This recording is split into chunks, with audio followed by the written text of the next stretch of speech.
During the Nazi occupation, Audrey Hepburn danced in silent rooms where clapping could get everyone killed, and the money she raised went to the resistance. They were called Black Evenings, secret performances held behind windows sealed with dark paper and heavy cloth, in living rooms where strangers gathered quietly after curfew and left in pairs so no patrol would notice. There was no stage, no orchestra, no printed program, and above all, no applause, because a single burst of clapping could carry through a wall and bring soldiers to the door within minutes. In that silence, a thin young dancer performed for people who risked their freedom simply by being in the room, and when the performance ended, a hat moved from hand to hand in the candlelight. The coins it gathered did not go to the dancer. They went somewhere far more dangerous, and everyone present understood exactly where that was. No one in that room ever forgot what those evenings had felt like. This is a fictional story, inspired by a real and documented practice in the occupied Netherlands. Under German rule, the arts were placed under strict control. Performers were ordered to register with the occupier's cultural chamber, and many refused, losing the right to appear on any public stage. So the stages moved indoors, and across Dutch cities, musicians and dancers gave clandestine performances in private homes, the so-called Black Evenings, raising money for silenced artists, and quietly for the resistance itself. In this telling, Audrey Hepburn is a young dance student in an occupied town, training in a cold studio while the war waits outside the windows. One afternoon, her teacher, an older woman with a dancer's straight back and a diplomat's careful eyes, keeps her behind after class and asks in a lowered voice whether she would dance for a private audience, in a private home, for reasons better not written down. The answer comes without any hesitation at all. Preparing for a performance that officially did not exist was its own quiet art. There could be no posters, no invitations, no rehearsals anywhere the music might drift into the street and raise questions. She practiced her solo after hours with the gramophone turned so low she mostly danced to the memory of the melody rather than the melody itself, counting phrases in her head, learning to keep time with something no one else could hear.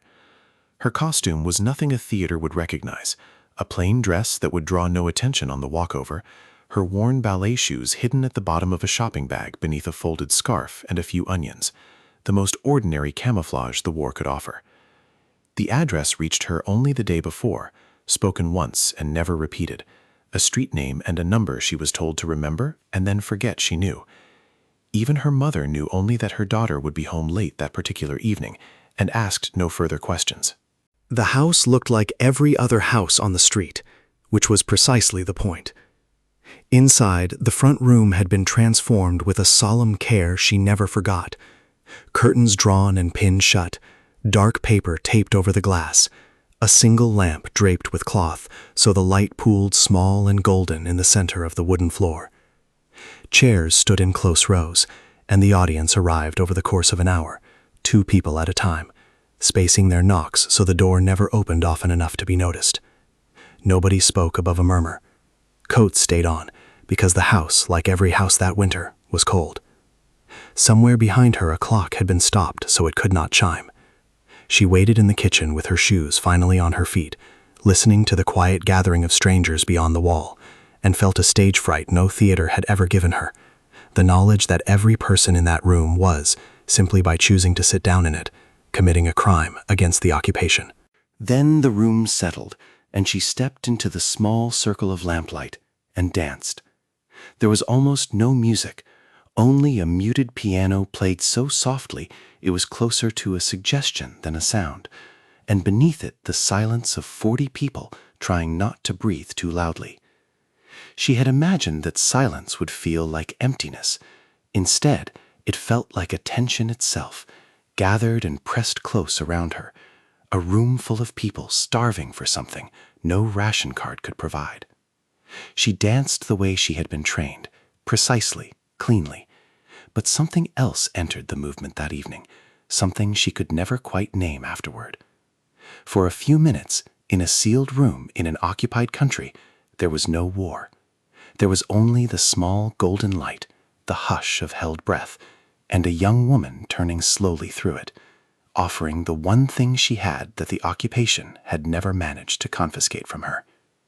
No audience in her life would ever again be this completely hers. When it ended, nobody clapped. That was the rule on which every other rule depended, and the audience obeyed it with a discipline that moved her more than any ovation ever would. Instead, in the half-dark, hands rose silently all around the room and fluttered in the air, a soundless imitation of applause, like a room full of birds taking flight without a single wing beat. One old man simply stood, bowed to her formally, and sat back down without a word. Then a worn felt hat began its journey along the rows, and into it went folded banknotes, loose coins, a watch, somebody's ring, whatever people could give. She never carried the money and never asked where it went. That was how the evenings stayed safe. But she understood the shape of it: forged papers, hidden families, another month of survival for strangers she would never meet. Weeks later, her teacher mentioned flatly that a certain family had eaten because of a certain evening, and said no more. She kept that sentence for life. The danger was never theoretical. One evening, midway through her solo, 3 sharp knocks struck the front door, and the room stopped like a heart. The piano died mid-phrase. 40 people sat motionless in the dark, listening to boots shifting on the doorstep, and she stood frozen in the lamplight, one arm still raised, sweat cooling on her neck. The host crossed the hall slowly, deliberately, a man walking to his own trial, and opened the door on a neighbor come to borrow candles, nothing more. The apology murmured on the doorstep lasted 10 seconds and aged everyone in the room by years. When the door finally closed and the bolt slid home, the pianist waited a long moment, then quietly resumed the phrase exactly where it had broken. She lifted her arms and finished the dance, because finishing, in front of those particular people, on that particular night, felt like the only answer worth giving to fear. Nobody in the room ever spoke of that night again, not even once afterward. When the war ended, sound itself came back slowly, like feeling returning to a numb limb. Months after the liberation, she danced again in a real hall, lights up, windows bare, and when she finished, the audience clapped. The noise startled her so badly she nearly flinched. It rolled over her, warm and enormous and completely legal, and she stood in it thinking of a worn felt hat moving along a row of chairs, of hands fluttering in silence like birds. The world would eventually give her more applause than almost any woman of her century. Premieres, awards, the long thunder of standing ovations on 2 continents. This story imagines that she carried the black evenings through all of it, folded away where no interviewer could ever reach, and that at the height of the noise, she sometimes thought of 40 silent people who once risked everything to watch a thin girl dance. The clapping, she knew, was for the star. The silence had been for something better, and it always weighed more.